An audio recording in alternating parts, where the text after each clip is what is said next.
이튿날 바다 건너편에 서 있던 무리가 배 한 척 위에 다른 배가 거기 없는 것과 또 어제 예수께서 제자들과 함께 그 배에 오르지 아니하시고 제자들만 가는 것을 보았더니, 그러나 디베랴에서 배들이 주께서 축사하신 후 여럿이 떡 먹던 그곳에 가까이 왔더라.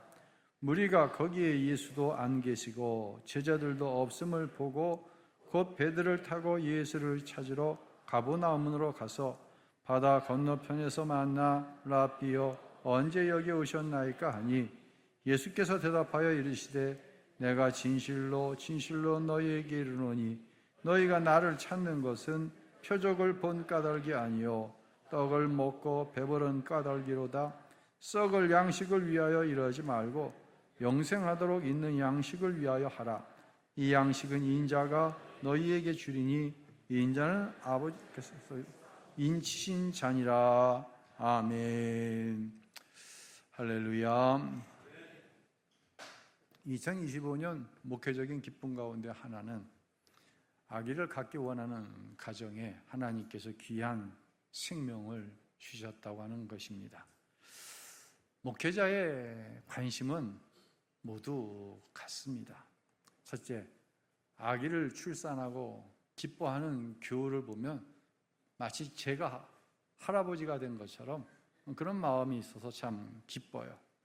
두 번째는 기대도 있지만 또한 염려도 있습니다.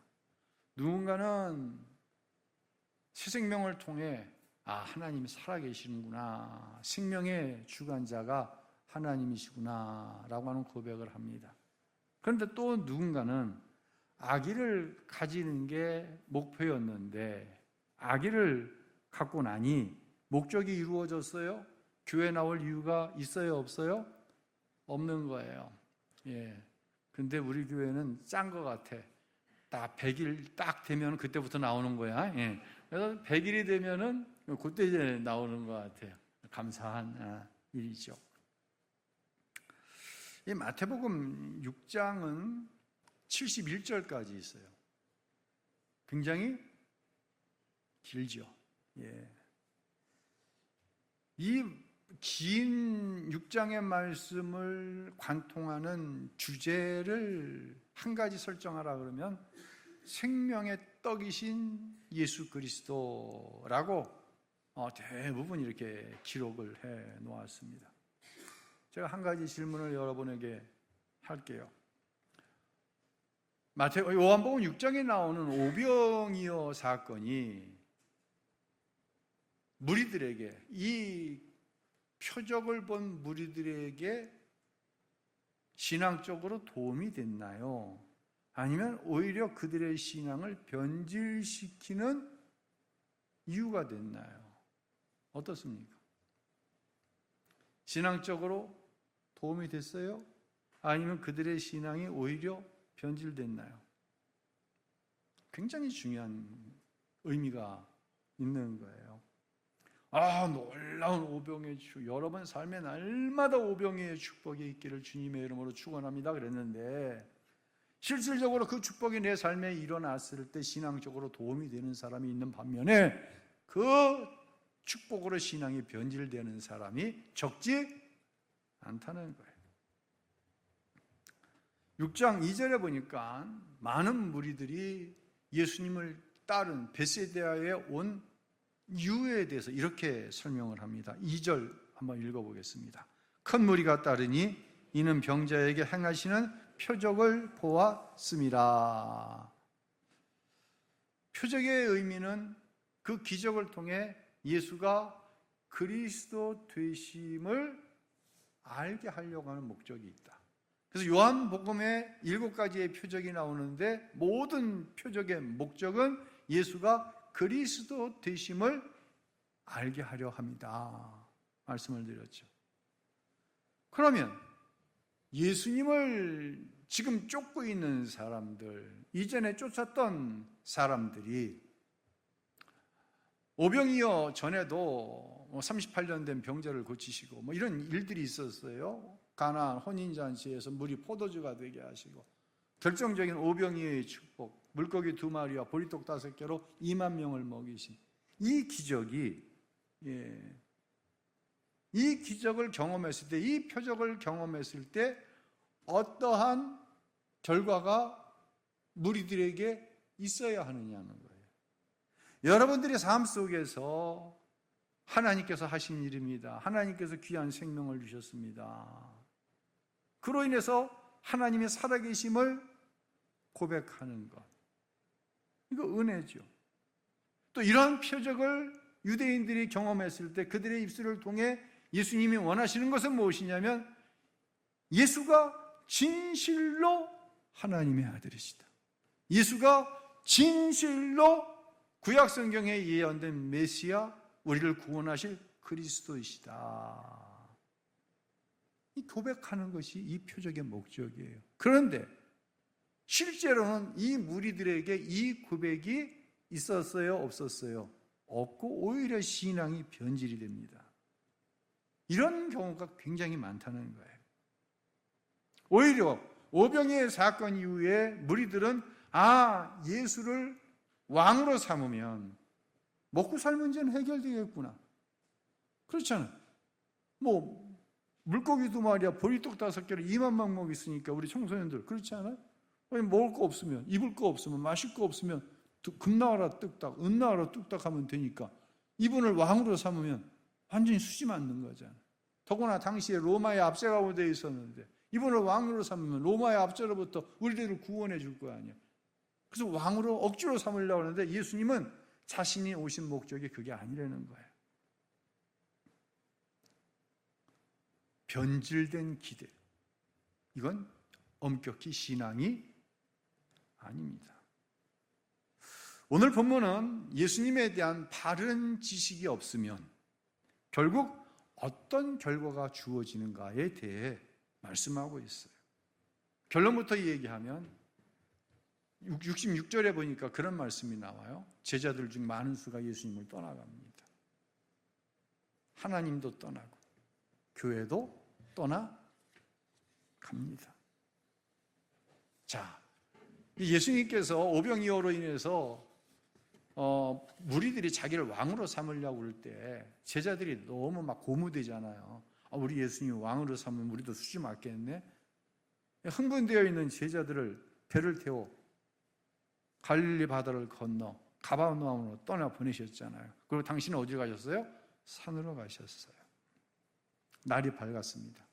모든 무리들의 관심은 오직 다 예수님이에요. 근데 밤새 보니까 배가 한 척이 있는데 그 배에 제자들이 타고 갈릴리 바다를 건너가는 것을 보았어요. 근데 그 배에 누구는 안 탔어? 예수님은 안 탔어. 날이 밝자 예수님을 막 찾아다니는 거예요. 뭘 삼으려고? 왕으로 삼으려고. 그런데 더 놀랍다고 그래야 되나요? 더 어떤 문제 위에 또 문제가 생깁니다. 당황스러운 거죠. 23절에 보니까는요, 이 디베리아라고 하는 곳에서 예수님께서 베푸신 표적에 대한 소식을 들은 사람들이 배를 타고 벳세다로 옵니다. 누구를 찾아서? 예수님을 찾아서. 지도 하나 보여주세요. 자, 저기 파란 게 이제 갈릴리 이제 호수인데요. 디베리아와 벳세다는 갈릴리 호수를 중심으로 봤을 때 대각선으로 반대 방향에 있어요. 지난주 그런 말씀 드렸어요. 갈릴리 바다가 폭이 넓은 데는 21km, 좁은 데는 12km. 그 대각선으로 가장 멀리 떨어져 있으니까 최소한 20km 이상, 50리 이상이 떨어진 것을 뭘 타고 온 거예요? 배를 타고 온 거예요. 당시 배는 동력이 있는 그런 배가 아니라 오직 노를 저어서 가야 되는 배예요. 정말 열심히 있지 않습니까? 누구를 찾는 열심? 예수님을 찾는 열심. 근데 와서 보니까 예수님이 계시 안 계셔요? 안 계신 거예요. 그러니까 이제 디베라에서 온 사람과 벳세다에서 오병이의 기적을 본 사람들이 합쳐져서 사람들은 더 많고 기대감도 더 커지고 이게 지금 뭔가가 막 폭발하고 있는 거예요. 근데 누가 없어? 예수님이 없는 거예요. 그러니까 추측을 해본 거예요. 어젯밤에 제자들만 배를 타고 갔는데 배는 한 척밖에 없었어? 그럼 예수님이 갈릴리 바다를 걸어가지 않는 이상 가실 수 없는데 아무데도 안 계셔. 그래도 제자들이 있는 곳에 예수님이 계실 테니 가버나움으로 가자. 그리고 배를 타고 가버나움으로 갑니다. 그러니까 디베레에서 온 사람은 디베레에서 대각선으로 갈릴리 바다를 건너서 베세다로, 또 베세다에서 바다를 또 건너갔고 가버나움까지 간 거예요. 근데 거기서 누구를 만나요? 예수님을 만나는 거예요.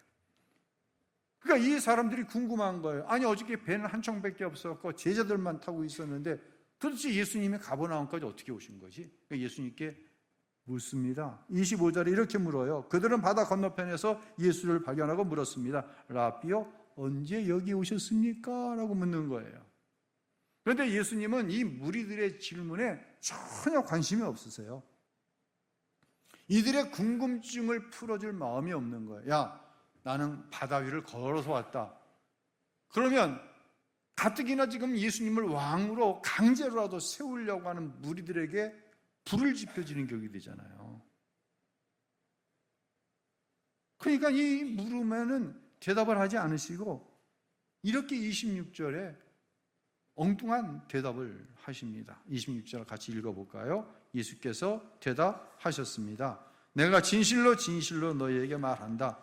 너희가 나를 찾는 까닭은 표적을 보았기 때문이 아니라 빵을 먹고 배불렀기 때문이다. 이런 의미예요.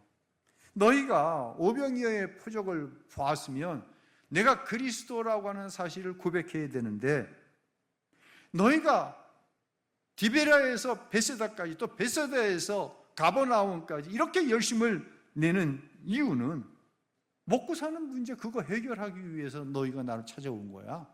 그래서 나는 너희에게 너희가 원하는 것을 줄 수 없어. 너희는 표적을 보고 나를 그리스도로 고백하는 것이 아니라 너희 머릿속에는 오직 먹고 마시는 거. 그거밖에 없는 거야. 내가 너희에게 온 목적은 그것을 위한 것이 아니야. 사람들은 예수님을 찾아 열심을 냈지만 정작 예수님은 거리를 두시는 거예요. 지금 가까이 오려고 그러면 한 걸음 물러가지. 가까이 오려고 그러면 또 한 걸음 물러가세요. 왜? 이들이 예수를 찾는 이유가 예수님이 이들에게 오신 이유와 맞질 않는 거예요. 여러분, 예수님이 나와 함께 하시는 게 복이에요. 예. 그런데 내가 예수님께 한 발짝 가면 예수님은 뒤로 물러나셔. 다른 말로 예수님이 나를 만나 주시질 않는 거예요. 답답해요, 이럴 때는. 이럴 때 어떤 일이 일어났어요? 그 일어난 것이 기적이라고 하더라도 그 기적이 내 신앙을 돕는 게 아니라 변질되는 거예요. 이때 하나님께서 사용하시는 방법이 있어요. 여러분에게. 세상 사람이 아닌 여러분에게. 하나님은 이때 말씀을 통해 우리의 허물을 이렇게 드러내십니다. 너 신앙적인 목적이 잘못됐어. 말해도 못 알아듣거든요. 그러면 허물을 드러냈어요. 하나님께서 설교자인 저를 통해 말씀하십니다. 말씀하셔서 여러분의 허물을 기분 나쁘게 뚝 하고 치실 때가 있어요. 목사님이 나들으라고 하는 말이네. 그럴 때 있어요, 없어요? 그럴 때가 없다고 한다면 여러분은 여러분과 전혀 관계없는 하나님 말씀을 듣고 있는 거예요, 지금. 나에게 주신 말씀이 아니면 그게 무슨 상관이 있어요, 나와. 오히려 목사님이 나들으라고 하는 얘기네. 기분 나빴던 경험이 있다고 한다면 여러분은 말씀을 제대로 들은 거예요. 그런데 기분 나쁜 걸로 끝나버리면 유익이 있어요, 없어요? 아무런 유익이 없는 거예요. 그때 회개하고 돌이킬 수 있기를 바랍니다. 그런 사람이 복이 있는 사람이고 그때 내가 주님을 만나는 경험을 하게 되는 거예요. 목회를 하면서 좀 혼돈이 되는 교인이 있어요. 처음 교회 나왔는데 그렇게 신사적이고 착하고 예의도 있고 교양도 있고, 그런데 이 사람은 거듭나기 전 모습과 5년, 10년 후에 거듭났는지 안 거듭났는지 이게 분간이 안 돼. 여전히 예의도 있고 착하고 신사적이고 교양도 있고, 이게 구별이 잘 안 돼. 이런 신자들 참 헷갈려. 근데 어떤 신자는 교회를 처음 나왔는데 벌써 말투가 싸나워, 상처투성이야, 행동이 거칠어, 무례해. 근데 어느 순간 예수로 거듭나 성화의 과정을 거치면서 그의 입술에, 그의 행동에 성령의 열매가 나타나는 거예요. 그러면 뭐라고 해? 아, 거듭났네? 목회적인 기쁨이 있는 것이죠. 여러분, 저는 여러분을 축복하는 것은 여러분 안에 예수님이 하나님의 아들로 믿어지는 참 지식이 없다고 한다면 하나님께서 그 허물을 들춰낼 수 있었으면 좋겠어요. 그 허물이 부끄러움으로 깨달아지지 않는다고 한다면 이건 신앙생활 참 잘못하는 것입니다. 평생 교회 다니면서도 예수님 만나는 경험을 하지 못하는 거예요. 이번 청년들이 이제 연합 수련회 다녀와서 감사 이렇게 기도 제목을 내는데, 예수님 만나게 하시니 감사합니다. 그 기도에 감사의 제목을 보냈는데 너무 감사했어요. 세상에서 가장 귀한 고백이에요. 이 귀한 고백 바로 직전에 나타나는 일이 있어요. 말씀이 나의 허물, 말씀이 이전에는 그것을 부끄러움으로 생각하지는 않았어. 근데 답답했어. 예수님을 만난 경험이 없으니까. 예수님을 믿는데 인격적으로 만난 경험이 없으니까 답답했어. 근데 말씀을 들을 때 이 허물이, 이 부끄러움이 드러나면서 예수님을 만나는 감격, 그 직전에 있는 일이 뭐냐? 그것이 죄임을 깨달아 알아 회개하는 감격을 경험하는 거예요. 그래서 시브리서 12장에 이런 말씀을 우리에게 하고 있습니다. 한번 읽어보도록 합니다. 아들이 받는 모든 연단을 여러분이 받지 않는다면 여러분은 사생자며 아들이 아닙니다. 영의 아버지께서는 우리의 유익을 위해 그분의 거룩하심에 참여하도록 연단하십니다.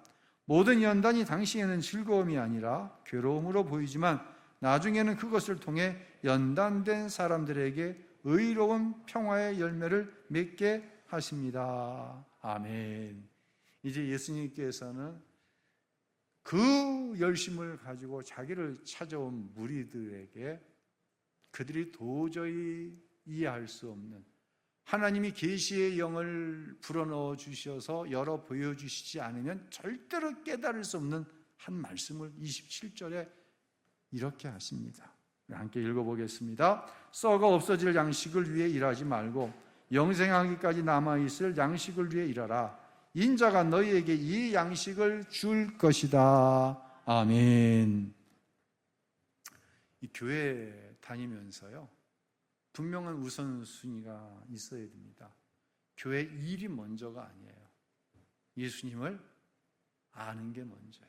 예수님에 대한 바른 지식을 갖는 게 먼저예요. 물론 어떤 분들은 조금 부족해도 찬양대를 시킨다든지 보조교사를 시킨다든지 교회를 시켰더니 그 일 가운데 예수님에 대한 바른 지식을 가지고 또 예수님을 만나는 경우도 없지 않아 있어요. 그런데 대원칙은 뭐냐? 예수님에 대한 바른 지식을 가지고 있어야 교회 일도 시키고 직분도 주는 거, 이게 옳습니다. 왜냐하면요, 처음에 교회 나오면은 참 신비로운 게 많아요. 더구나 이제 목사님을 저를 이제 멀리서 이렇게 볼 적에는 모든 게 다 신비롭고 다 좋게 보이는 거예요. 장로님, 권사님들을 멀리서 대할 적에는요, 다 그냥 훌륭하게만 보이는 거예요.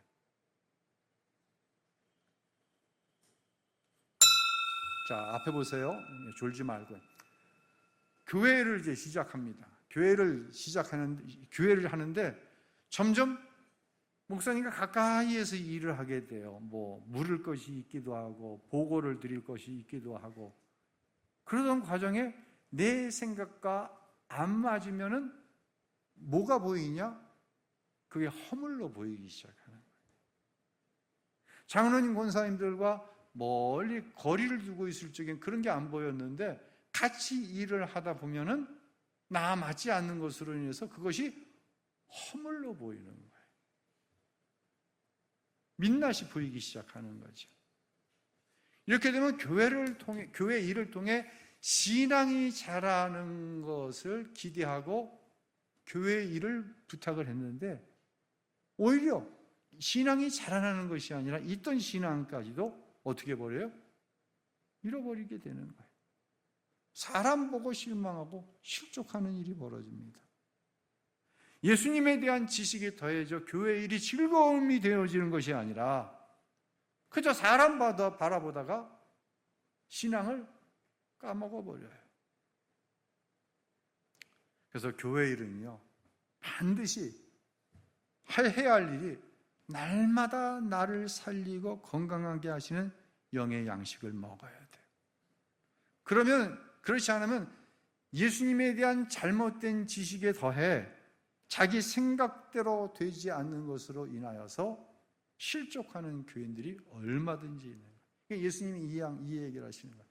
너희들 썩어 없어질 양식을 위하여 나를 쫓는 거 상가해. 너희가 지금 열심을 내서 디베리아에서 왔다 갔다 날 여기까지 찾아왔는데 너희가 구하는 건 뭐야? 썩어 없어질 양식이잖아. 그렇게 일하지 마. 영원히 썩지 않는, 영원히 변하지 않는 영의 양식을 위해서 일해. 그런데 이 말씀이 이 사람들에게 깨달아졌을까요? 안 깨달아졌을까요? 깨달아질 수가 없죠. 여러분, 다시 말하지만 교회는 결코 일하러 오는 곳 아니에요. 물론 일해서 유익이 되는 게 있어요. 저는 고등학교 1학년 때 어린이부, 지금으로 말하자면 교사였고, 고3 때 청소년부 교사를 하면서 찬양대회를 같이 했어요. 그런데 지금 와서 생각하면은, 교회에서 왜 그렇게까지 나를 교회 일을 시켰지? 왜? 그때는 예수님에 대해서 알아가는 즐거움이 먼저 일 때야. 예수님에 대한 참된 지식을 가져야 할 때야. 일을 할 때가 아니라. 그러니까 교회가 좀 이렇게 참아줄 줄 알아야 돼요. 교인들을 향해서. 일이 먼저가 아니라 바른 지식. 자, 예배에 대한 간격이 없어요. 예배를 통해 그리스도를 아는 지식이 자라나지 않아요. 예수님에 대해서 무지함이 점점 깊어가요. 결국 어떤 일이 벌어졌을까요? 66절에 이런 말씀이 나와요. 우리 함께 읽어보겠습니다. 이 말씀 때문에 예수의 제자 가운데 많은 사람이 떠나갔고 더 이상 그분과 함께 다니지 않았습니다. 이게 결과예요. 예수님이 영생의 떡이라고? 영생의 떡을 먹어야 된다고? 사람이 어떻게 사람을 먹어? 이상한 얘기를 하시네. 하나님이 열어주시는 계시의 말씀을 알지 못하니까 예수에 대한 지식이 잘못되어지니까 결국은 누가 떠나갔어요? 무리가 떠나간 것이 아니라 제자들이 떠나갔어요. 그리고 더 이상 그분과 함께 다니지 않는 거예요. 디베레에서 베세다까지 이런 일이 일어나지 않는 거예요. 여러분, 예수님에 대해서 혹시 실망하셨어요? 예수님이 언제 여러분 실망시킨 적이 있었어요? 아니잖아요. 근데 얼마나 많은 사람들이 예수님을 교회를 떠나갑니까? 뭐가 잘못된 거예요? 예수님에 대한 바른 지식이 없기 때문인 거예요.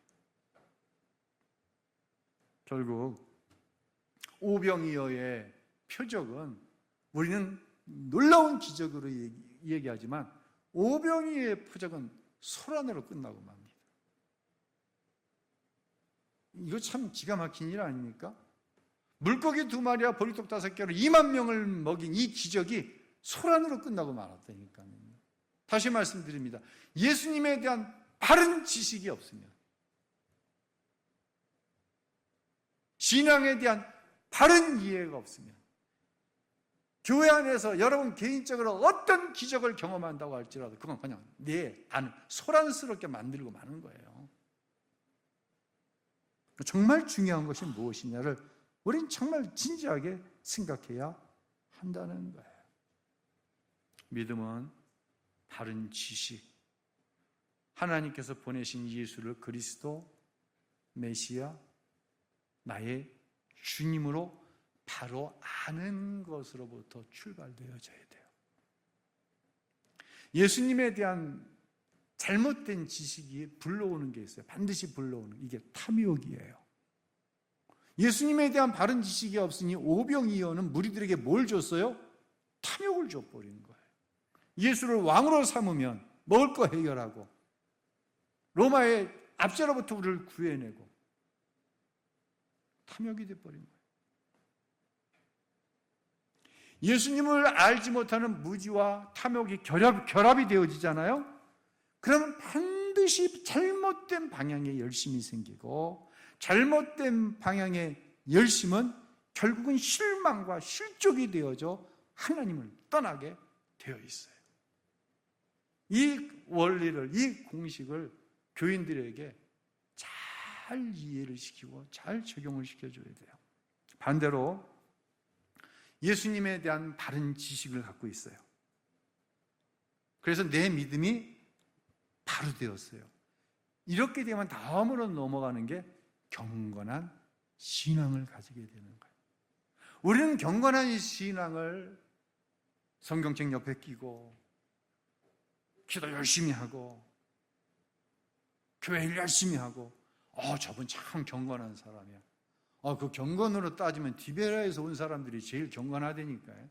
얼마나 열심히 있어요. 더 이상 어떻게 열심히 해요? 예수님은 얼마나 더 열심히 쫓아다녀요? 그거 경건 아니라니까요. 다시 말씀드립니다. 예수님에 대한 바른 지식, 예수님에 대한 바른 지식은 바른 믿음을 가지고 오게 되어 있어요. 이때 뭐가 시작이 되냐면 경건한 신앙이 시작되는 거예요.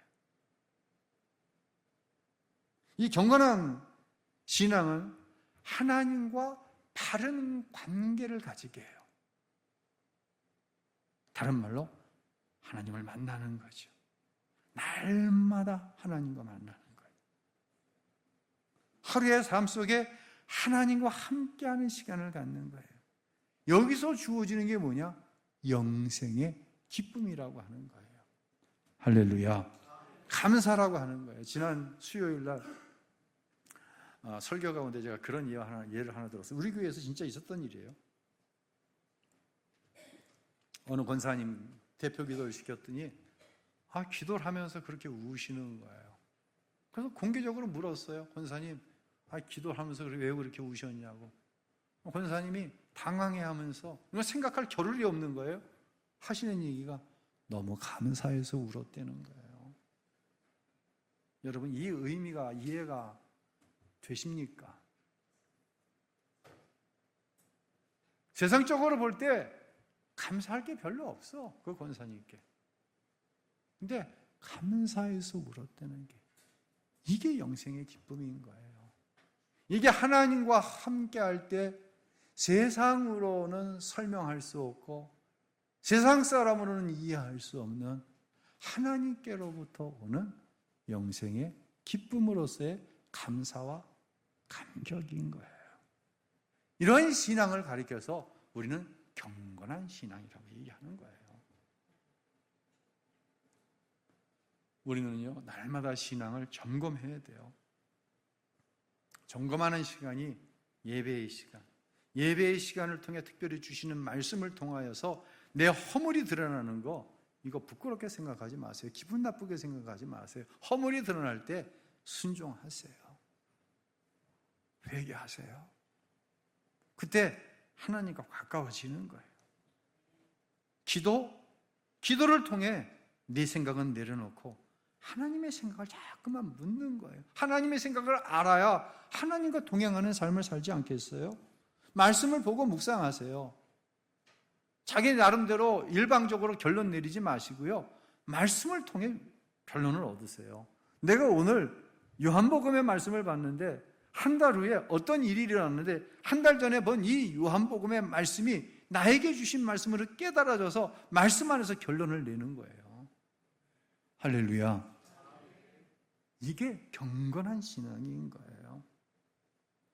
경건한 신앙은요, 어떠한 상황 속에서도 하나님의 약속을 향한 발걸음을 멈추지 않습니다. 결국 하나님께서 약속하시고 하나님께서 직접 이루시는 일을 보게 되어지는 것이죠. 이것을 가지고 믿음으로 응답받았다라고 얘기하는 거예요. 할렐루야. 예. 예수님에 대한 바른 지식, 그 바른 지식을 기초로 하는 믿음, 그 믿음으로 예배 가운데, 기도 가운데, 말씀을 묵상하는 가운데 내 신앙을 점검해 나가 하나님과 함께하는 삶을 사는 경건한 신앙. 이 경건한 신앙은 어떤 어려움이 와더라도 하나님과 함께 나아가는 그 길을 포기하지 않아요. 오히려 그 길 속에서 하나님의 위로하심과 세상으로 경험할 수 없는 감사와 감격을 경험하며 나아가는 거예요. 그리고 결국은 하나님께서 약속하신 말씀을 이루시는 것을 보는 거예요. 이게 신앙생활인 거예요.